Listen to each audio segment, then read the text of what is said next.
Hello students, good morning. तो आज हम डिस्कस करने वाले हैं ROA of pharmacology, that is root of administration of a drug. तो किसी भी ड्रग को हम बॉडी में कहाँ कहाँ से भेज सकते हैं, कौन कौन से पाथवेज से भेज सकते हैं, कौन कौन से रूट से भेज सकते हैं, वो आज हम डिस्कस करेंगे। तो ऐसे कितने रूट्स हैं हमारी बॉडी में जिनके थ्रू हम ड्रग्स को बॉडी में भेज सकते हैं, ड्रग को साइट ऑफ एक्शन पर भेज सकते हैं जहाँ इसे एक्ट करना है, जहाँ इसकी ज़रूरत है। तो ऐसे बहुत सारे पाथवेज हैं, बहुत सारे पाथवेज हैं। तो हम कौन सा पाथवेज चूज करेंगे? ठीक है, अच्छा चलिए उसकी बात बाद में करते हैं। पहले ये यहाँ पे आते हैं कि उनमें से कुछ पाथवेज ऐसे हैं जो ड्रग को उसके साइट ऑफ एक्शन पर या ड्रग को बॉडी में डायरेक्टली भेजते हैं, ड्रग को उसके साइट ऑफ एक्शन पर डायरेक्टली भेजते हैं। और कुछ पाथवे ऐसे होते हैं जो इनडायरेक्टली भेजते हैं। Indirectly, indirectly through what? Indirectly through systemic circulation और ब्लड।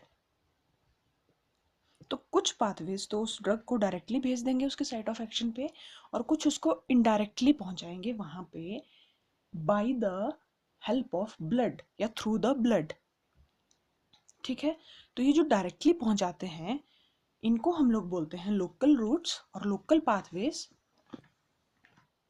ये रहे यहाँ पे ऐसे रूट ऑफ एडमिनिस्ट्रेशन, ऐसे रूट्स जो ड्रग को डायरेक्टली पहुंचा रहे हैं उसकी जहां पे उसे एक्ट करना है वहां पे, they are called local routes. और ऐसे रूट्स जो ड्रग को वहां पहुंचा रहे हैं जहां उसे एक्ट करना है, लेकिन डायरेक्टली नहीं पहुंचा रहे, इनडायरेक्टली पहुंचा रहे हैं थ्रू द ब्लड। है ना, हम डायरेक्टली उस जगह पे ड्रग को नहीं अप्लाई कर रहे, उस जगह पे डायरेक्टली ड्रग को अप्लाई कर रहे हैं अगर हम, तो वो लोकल रूट है।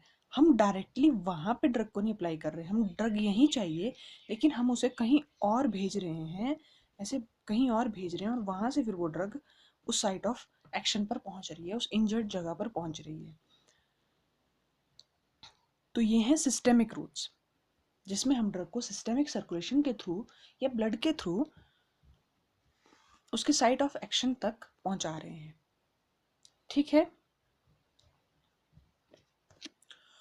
तो किसी ड्रग को बॉडी में भेजने के लिए या साइट ऑफ एक्शन में भेजने के लिए हमारे पास बहुत सारे पाथवेज हैं। कुछ उनमें से डायरेक्ट हैं, कुछ इनडायरेक्ट हैं, लेकिन हमारे पास बहुत सारे पाथवेज हैं। तो हम कौन सा पाथवे चूज करेंगे किसी ड्रग को अंदर भेजने के लिए, बॉडी में भेजने के लिए? वो डिपेंड करता है दो चीज़ों पे। कौन सा पाथवे हम चूज करेंगे वो डिपेंड करता है हमारी ड्रग पे, ड्रग की प्रॉपर्टीज क्या हैं, और हमारे पेशेंट का स्टेटस क्या है।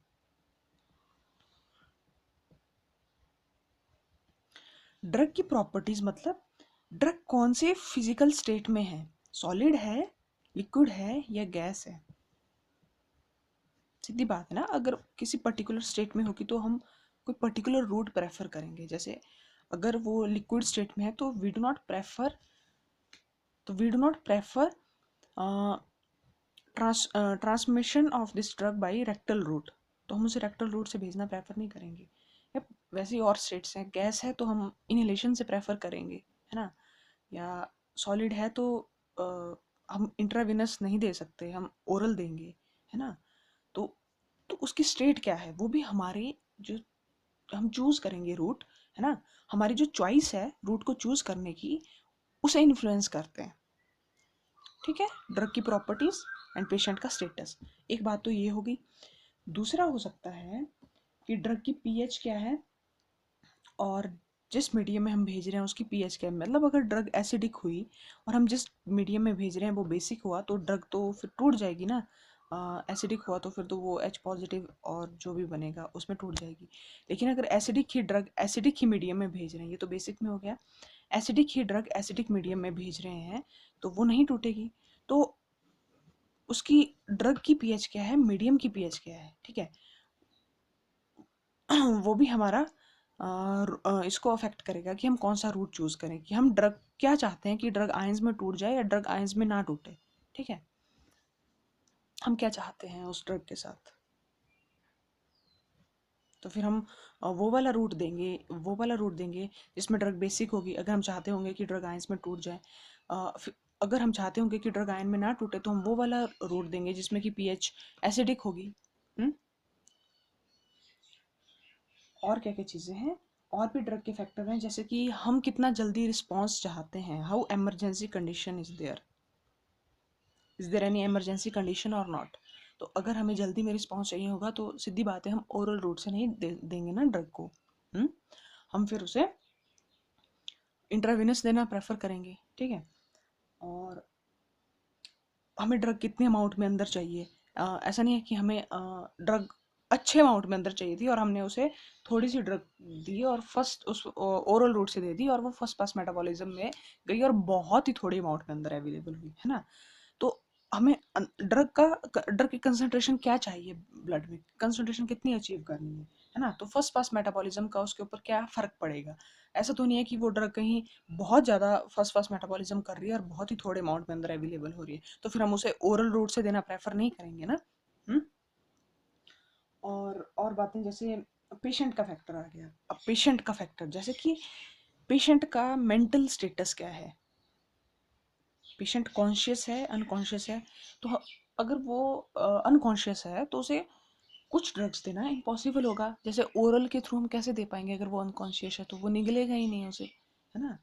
तो पेशेंट का स्टेटस, मेंटल स्टेटस उसका, और दूसरा हो सकता है उसकी एज, क्योंकि कुछ ड्रग्स ऐसी होती हैं जैसे कि बच्चों में देना मुश्किल होता है, जैसे बच्चे जनरली गोली नहीं खाते हैं, मतलब ओरल रूट से दवाई नहीं ले पाते हैं ना। तो या फिर और भी हो सकता है, जैसे कुछ तो इनहेलेशन से, जैसे वो लगाते हैं स्टेम लगाते हैं, तो फिर इनहेलेशन से भी वो लेना नहीं ले पाते। तो पेशेंट की एज क्या है, कुछ दवाई देना मुश्किल होती है चाइल्ड में, कुछ ओल्ड एज में। तो ये भी मैटर करता है पेशेंट की एज क्या है। और अगला फैक्टर क्या हो सकता है कि पेशेंट कोई डिजीज्ड कंडीशन में है या नहीं, जैसे सपोज करें उसे वॉमिटिंग या डायरिया तो नहीं है,